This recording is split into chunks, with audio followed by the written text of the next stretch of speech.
es sorprendente cuando, según pasa el tiempo, estamos viendo cómo el mensaje de la Navidad trata de invisibilizarse y aún peor, volverlo como algo mitológico y pagano.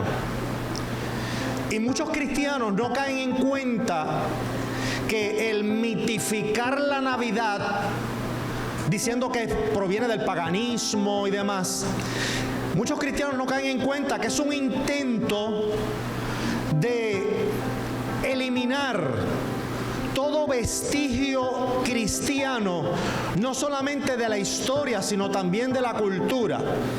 Y entonces si nosotros eliminamos la celebración de la Navidad, diciendo que tiene un origen pagano, diciendo que eso es algo del mundo y demás, y si eso se logra, si ese fin se logra y se elimina la Navidad, entonces ¿cuál es el segundo paso?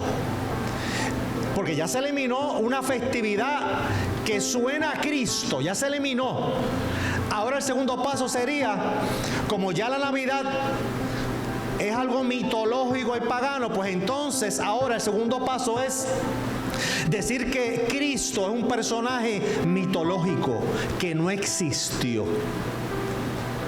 Y por lo tanto, si Cristo no existió, no murió por nuestros pecados. Y si no murió por nuestros pecados, estamos aquí perdiendo el tiempo. ¿Ve? Pero hay gente que no cae en cuenta que todo eso es parte de una agenda, mitificar la Navidad, darle un sentido pagano para eliminarla del corazón y de la gente.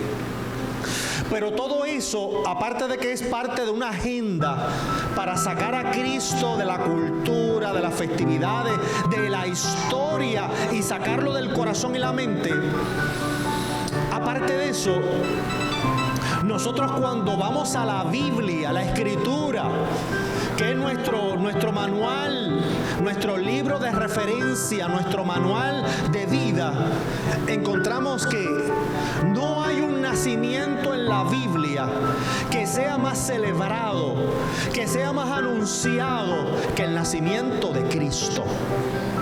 Por ejemplo, cuando vamos a la Escritura, nos topamos que el nacimiento de Cristo fue algo planificado. ¿Sabe desde cuándo?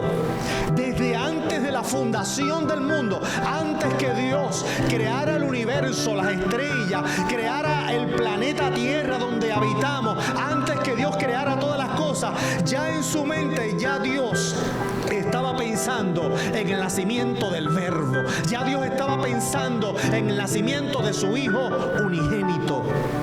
Dice el libro de los Efesios, capítulo 1, verso 4. Eso lo lee usted después.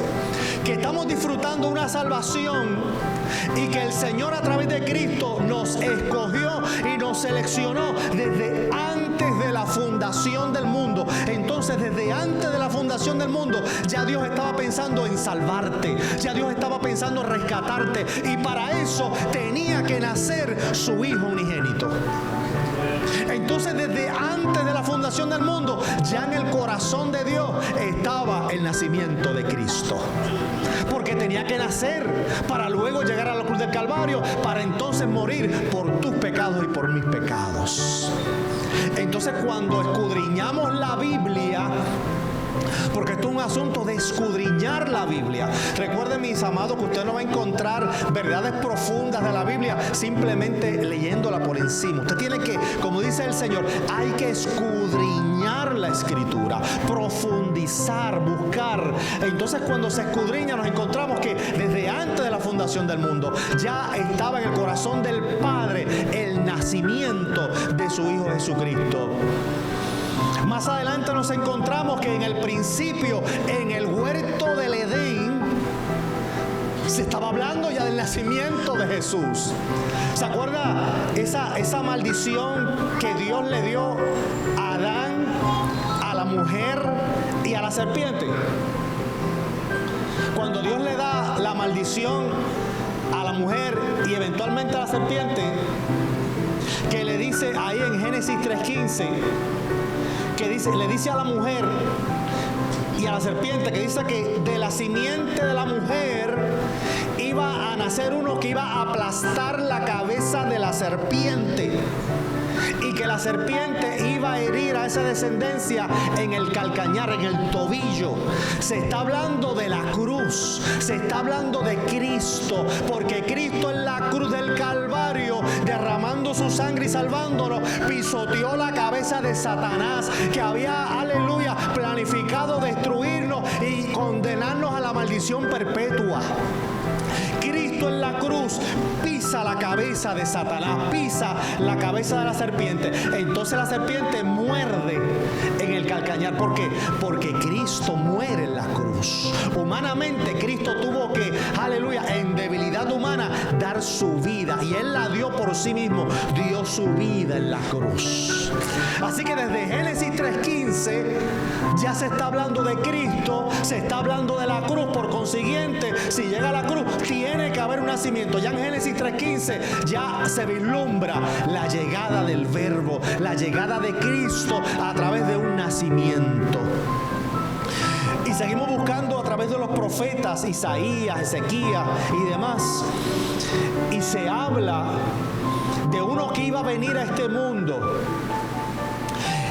A Isaías dice: hijo nos es nacido, un niño nos es nacido, hijo nos es dado, y el principado sobre su hombro. Aleluya. O sea, sobre sus hombros va a tener poder, va a tener autoridad y va a tener soberanía. Y será llamado admirable, consejero, Dios fuerte, Padre eterno, príncipe de paz. Los profetas ya estaban vislumbrando y estaban ya hablando, estaban avisando sobre el nacimiento de Cristo. Y eventualmente, ¿quiénes fueron los grandes personajes celestiales que anunciaron con bombos y platillos el nacimiento de Cristo? Los ángeles. Aquí en Lucas capítulo 2 lo leímos. Así que el nacimiento de Cristo fue planificado desde antes de la fundación del mundo. Fue revelado desde el Edén. Fue avisado por los profetas y anunciado por el ángel Gabriel. Y celebrado por huestes de ángeles, por miles de ángeles. Entonces, cuando estudiamos la Biblia, vemos que el nacimiento de Cristo fue celebrado.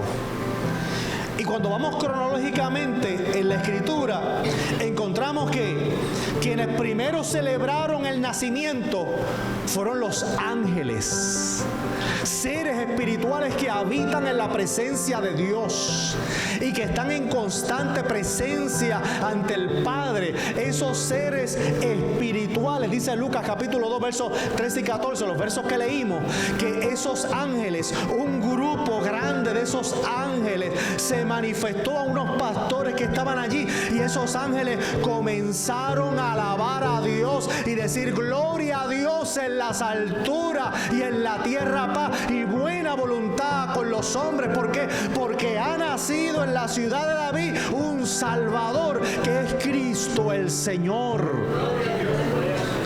¿Fue celebrado? Claro, los ángeles fueron los primeros en celebrarlo y estaban cantando, alabando al Señor por ese acontecimiento que llegó el Verbo encarnado a esta tierra. Y sabe que la Escritura, que es tremenda, es extraordinaria, la Escritura en el Evangelio según San Juan capítulo 1 nos revela que ese verbo que estaba en el principio en la creación, ese verbo fue el que se humanizó, el que se encarnó y el que nació. Entonces los ángeles celebran el nacimiento. ¿Y cómo lo hacen en esa celebración? Alabando al Señor. No solamente hay que celebrar este nacimiento, sino que hay que hacer algunas cosas. Para celebrarlo conforme a la Biblia, hay que hacer unas cosas. Y lo primero que hicieron los ángeles para celebrar el nacimiento fue alabarlo. Alabarlo. Así que para nosotros celebrar el nacimiento, la Biblia dice que tenemos que comenzar alabando al Señor. Para celebrar ese nacimiento y festejar el nacimiento del Verbo, tenemos que alabar a Dios. No podemos, aleluya, celebrar el nacimiento sin dejar de alabar a Dios. No se puede celebrar el nacimiento simplemente con música típica, con el arroz con gandules, con los pasteles, con ketchup, sin ketchup, con las morcillas blancas. No se puede celebrar la Navidad, aleluya, con todos esos complementos y dejar de alabarlo, porque la Biblia dice que primero para celebrar hay que alabar a Dios. Así fue que los ángeles lo hicieron. Amén. Luego nos encontramos en la Biblia que los segundos que celebraron, el segundo grupo, ya tuvimos el primer grupo, los ángeles. El segundo grupo que celebró el nacimiento de Cristo fueron unos pastores. Unos pastores que estaban allí en el campo, en la frialdad de la noche, pastoreando sus ovejas. Los pastores reciben el mensaje y ellos van a ver, porque le dicen: vayan y vean, vayan y sean testigos del acontecimiento más grande que está ocurriendo. No ha ocurrido algo tan grande hasta este momento que lo que hoy está ocurriendo en la ciudad de David, que está naciendo el Salvador. Vayan y vean, vayan y sean testigos. Y los pastores de la región celebraron el nacimiento, ¿sabe cómo? Testificando. Porque dice el Evangelio según San Lucas capítulo 2 verso 20, en ese mismo capítulo dice el verso 20, que los pastores, luego que fueron testigos y vieron al niño, los pastores regresaron glorificando y alabando a Dios por todo lo que habían oído y visto, tal como se les había sido testificado. O sea que los pastores celebraron el nacimiento testificando, diciendo lo que Dios había hecho en sus vidas, diciendo lo que Dios les había mostrado, lo que Dios les había dejado ver. Aleluya. Así que hay que celebrar la Navidad alabando y testificando. La Biblia te dice, celebra la Navidad, pero también nos está diciendo cómo celebrarla. Te está diciendo, celebra el nacimiento, celebra el acontecimiento, pero hay que hacerlo alabando y testificando. Fue lo que los pastores hicieron, testificar. Amado, ¿y cuántas cosas Dios no hace en nuestra vida? Y nosotros muchas veces callamos, enmudecemos, no abrimos nuestra boca, no movemos nuestros labios para decir cuán grandes cosas Dios ha hecho en nuestra vida. Callamos. Y por eso es importante que nosotros testifiquemos cuán grandes cosas el Señor ha hecho en cada uno de nosotros. Por gracia, por misericordia. Pero hay que testificar, hay que decirle a otros, mira, tal vez en esta época estás deprimido, estás triste, sientes que ya estás a punto de terminar el año y no lo estás terminando como tú querías. Aleluya, pero yo tengo buenas noticias para ti. Tengo una buena noticia de salvación, que esta época no es para celebrar a Santa Claus, no es para celebrar los regalos, no es para celebrar nada de eso. Esta época es para celebrar que hay esperanza para ti, hay salvación para ti, hay alternativa. Aleluya, tú te puedes levantar de la adversidad, tú puedes levantarte de la crisis, puedes levantarte del problema difícil. Hay esperanza. Pero si nosotros no testificamos, si no hablamos, si no abrimos nuestros labios, entonces dejamos de celebrar la Navidad como la Biblia nos encomienda. ¿Quién siguió celebrando la Navidad? ¿Sabe quién siguió? Un hombre llamado Simeón. Qué nombres tremendos, ¿verdad? Bien la Biblia, nombres hermosos, nombres extraordinarios. Asha, piénsalo. En vez de Seba, Simeón. Piénsalo. Simeón. Y dice la Biblia, Simeón era un hombre que dice la Escritura que el Espíritu Santo estaba con él. Llama mucho la atención porque todavía en este momento, apenas Cristo estaba naciendo, que el mundo estaba empezando a ver la luz, aunque todavía no habían escuchado el mensaje de arrepentimiento, pero ya había comenzado a salir la luz, porque Cristo nació. Este hombre que era lleno del Espíritu Santo. El Espíritu Santo estaba con él. El Espíritu Santo lo dirige, lo mueve, lo lleva y le dice que el Mesías había nacido. Y Simeón, movido por el Espíritu Santo, celebra el nacimiento de Cristo. ¿Sabe cómo? Bendiciendo. Bendiciendo. Hay cristianos que piensan que cuando se les dice el Señor te bendice o yo te bendigo, que eso está mal. Bíblicamente eso es correcto. Tú puedes bendecir. ¿Por qué era que se peleaba Jacob y Esaú? ¿Por la bendición de quién? De Dios. La bendición del Padre. Ahora, la bendición del Padre conllevaba la bendición de Dios. Bíblicamente está permitido y se fomenta que los padres bendigan a sus hijos. Usted como cristiano tiene la capacidad y la facultad de bendecir. Lo hizo Simeón. Léalo, está ahí. Simeón bendijo al niño. Simeón bendijo a sus padres, a María, a José. Simeón los bendijo. Ahora que en esa bendición estaba la bendición de Dios. ¿Cuál era esa costumbre que se ha ido perdiendo de los hijos cada vez que iban a salir de la casa o entrar a la casa? ¿Qué era lo que le pedían a los padres? Dígame. Que es una costumbre bonita que se ha ido perdiendo con estas generaciones. ¿Se acuerda? Cuando usted, antes de salir de su casa, o cuando llegaba, o cuando salía, papi, mami, bendición. ¿Y qué ellos decían? Dios te bendiga. A veces le añadían una virgen por ahí por el lado y demás, pero bien. Bien, eso es cultural. Pero decían, Dios te bendiga. Dios te bendiga. ¿Verdad que sí? Eso es algo cultural y está correcto. Usted puede bendecir a sus hijos. De hecho, la Biblia nos enseña que hay que tener cuidado nosotros como padres, porque muchas veces nosotros con nuestros labios podemos maldecir a nuestros hijos. Podemos maldecir a nuestros seres amados. Así que tenga cuidado con lo que usted habla. Tenga cuidado con las palabras que salen de su boca. Cuando tú dices, este muchacho no sirve para nada, cuidado, lo estás maldiciendo. Esto no sirve para nada, esto cuando crezca, esto no va a llegar a hacer nada. Esto va a terminar preso. Cuidado, lo estás maldiciendo. Hay poder en lo que tú dices. Las palabras no se las lleva el viento, ¿sabe? Las palabras tienen poder. Y hay que tener cuidado porque muchas veces hasta inconscientemente maldecimos. Y la palabra dice que no maldigas, bendice con tus labios. Cuando tú dices, mira, yo quiero que en ese trabajo que estás comenzando, yo quiero que todo te salga bien, yo quiero que prosperes, yo quiero que tengas éxito. ¿Sabes lo que estás haciendo? Estás bendiciendo.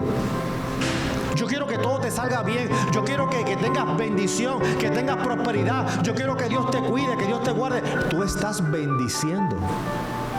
Estás dando una palabra de bendición. Y Simeón lo hizo. Aquí en Lucas capítulo 2 verso 34, mire, cuando lo leemos nos topamos con que las palabras de Simeón, mire cómo dice, vaya conmigo a la Biblia. Lucas capítulo 2 verso 34. ¿Qué dijo Simeón? Y los bendijo. ¿Quién los bendijo? Simeón.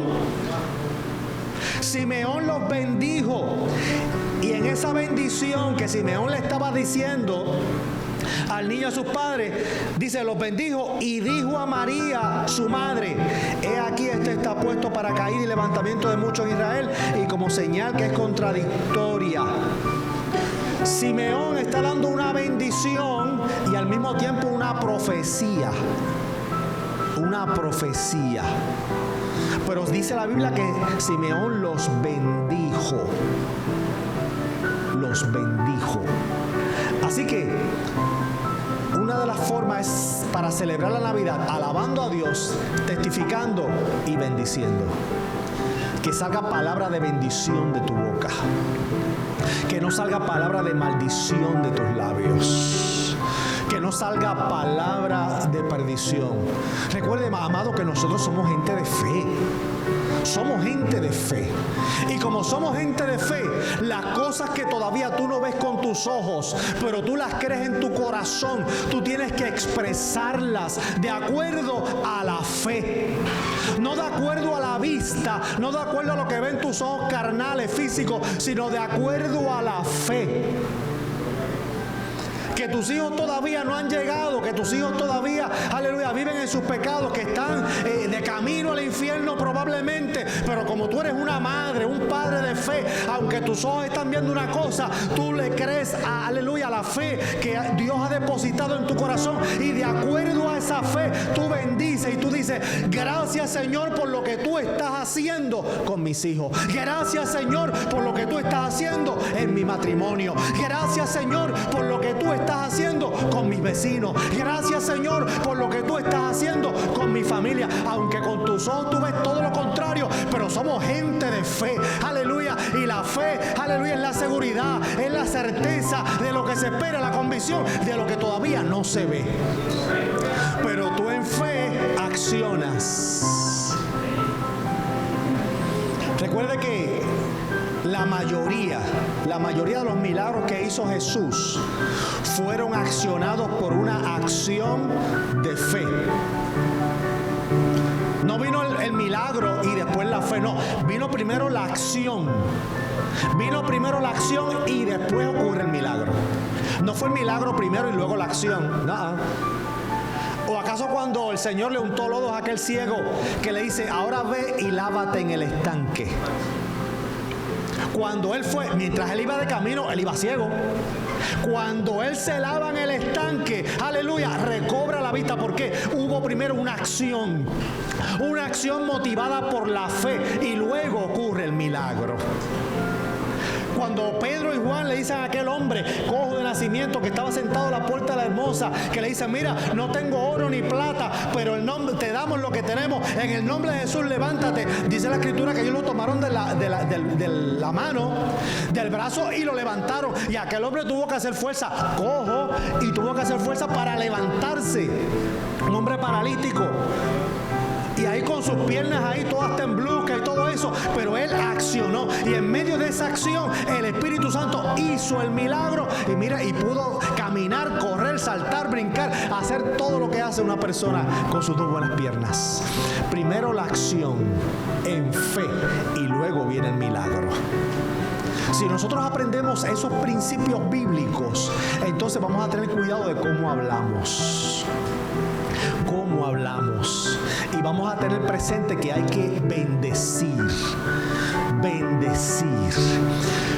La otra persona que, mire, celebró el nacimiento fue una anciana llamada Ana, una mujer viuda que en su juventud había tenido un esposo y disfrutó de 7 años de matrimonio tremendo, extraordinario.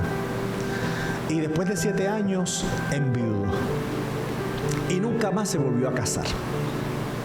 Y era bien anciana, y esta anciana pasaba sus días en el templo.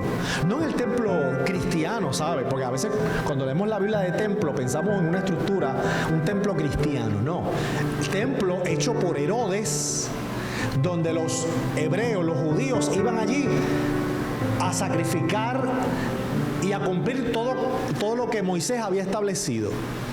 Y esta mujer iba allí, a ese templo, todos los días, y se presentaba al Señor con oraciones y ayuno. Era una mujer virtuosa, una anciana virtuosa. Y a esta mujer, esta anciana, Dios se le revela también, el Espíritu se le revela, y ella celebra el nacimiento. ¿Sabe cómo? Hablándole a otros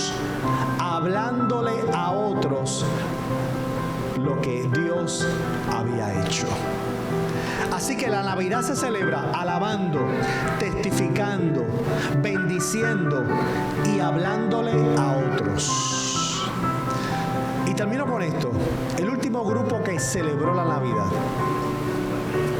unos sabios de Oriente. Unos sabios de Oriente. Que el Evangelio según San Mateo nos dice que eran sabios, pero cuando profundizamos un poco más en las escrituras proféticas, nos damos cuenta de que sí, eran reyes. Eran reyes. Eso lo leemos, eso nos damos cuenta cuando leemos las profecías. Mateo dice que eran sabios solamente, sabios. Pero cuando tú lees Isaías, Ezequías y unas profecías mesiánicas, te habla de reyes, te habla de que vinieron en camellos. Vinieron en camellos, dice las profecías sobre ellos, vinieron en camellos y que trajeron oro, incienso y mirra.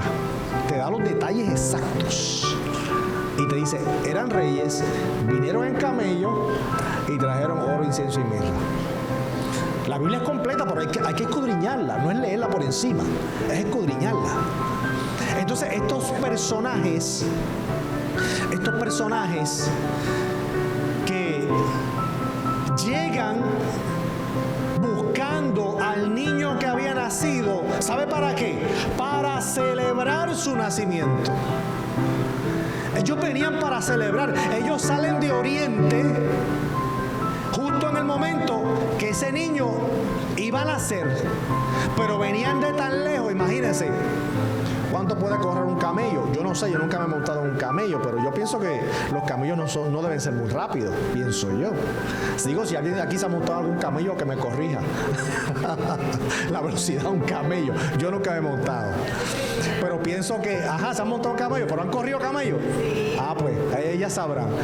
Pero pienso que un camello corre menos que un caballo, pienso yo, ¿verdad? Así que, imagínense la velocidad de un camello saliendo de lejanas tierras. Esa gente tardó aproximadamente 2 años. 2 años en llegar hasta donde Cristo estaba. Entonces, cuando ellos llegan, ya Cristo no estaba en el pesebre, como enseña la tradición. Cristo estaba ya en la casa. Tenía aproximadamente 2 años. Cuando llegan los sabios de Oriente, cuando llegan esos reyes, ya Cristo estaba en la casa, aproximadamente con 2 añitos de edad. ¿Cómo lo sabemos? Porque Herodes, cuando manda a matar a los niños, los manda a matar de 2 años hacia abajo.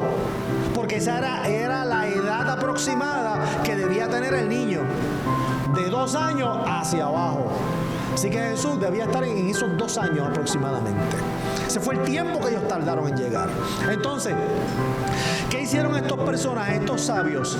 Que vinieron para celebrar el nacimiento, para celebrar la natividad. Ellos vinieron para celebrarlo. ¿Y cómo lo hicieron?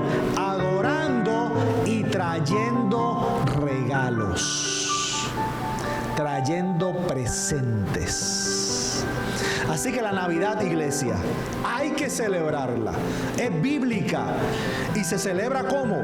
Alabando, testificando, bendiciendo, hablándole a otros, adorando y trayendo presentes al Señor. Al Señor. Tal vez tú digas, bueno, pero regalarle al Señor. ¿Qué yo le puedo regalar al Señor? El bien más preciado que tú tienes. ¿Cuál es el bien más preciado que tú tienes? Tu corazón. Tu corazón. Tu alma. Tus acciones del día a día. Tus acciones. Tus pensamientos. Tus emociones. Tu vida completa. Eso se lo puedes regalar al Señor. Cuando todos los días nos presentamos al Señor y le decimos, Señor, ya yo no quiero vivir yo, tú vives en mí. Ya yo no quiero andar conforme a mi propia voluntad. Yo quiero que tu voluntad se cumpla en mi vida. Le estamos regalando al Señor como presente nuestra vida, nuestra voluntad. Se le estamos regalando al Señor. Así que celebramos la Navidad así, regalándole al Señor nuestro ser, nuestro corazón. Así que en esta época, mis amados, vamos a seguir celebrando la Navidad, alabándole, alabando al Señor, hablándole a otros, testificando, amén, glorificando su nombre y sobre todo diciéndole a este mundo que el mayor regalo que la humanidad ha recibido ha sido para salvación de nuestros pecados. Que hay esperanza a este mundo perdido. Tenemos una gran responsabilidad, mis amados, en medio de celebración, estar allí, no escondernos, sino estar allí para alumbrar, para hacer luz en medio de las tinieblas. La Navidad no es época para esconderse en la casa y decir, no voy a salir porque no me quiero contaminar. No, la Navidad es época para exponernos. ¿Para qué? Para alumbrar y decirle a este mundo que Cristo es la verdadera razón, el verdadero motivo de esta celebración. Y que a este mundo llegó un niño, aleluya, y que llegó para traer esperanza, para traer salvación. Que la gente sepa que no todo está perdido, que la gente sepa, aleluya, que hay esperanza, que hay alternativa, que la gente sepa que aunque el médico haya dicho lo contrario, hay esperanza de sanidad para su cuerpo, que la gente sepa que aunque, aleluya, los demás vayan de camino al infierno, hay esperanza de salvación, que la gente sepa que aunque los matrimonios van rumbo al fracaso, al divorcio, que esos matrimonios sepan que hay esperanza en Cristo, hay esperanza de restauración, hay esperanza de unión, que la gente sepa que no importando lo más difícil de los problemas y las adversidades, en Cristo todo lo podemos, porque en Cristo hay esperanza. Amén. Gloria al Señor. Puesto de pie en esta hora.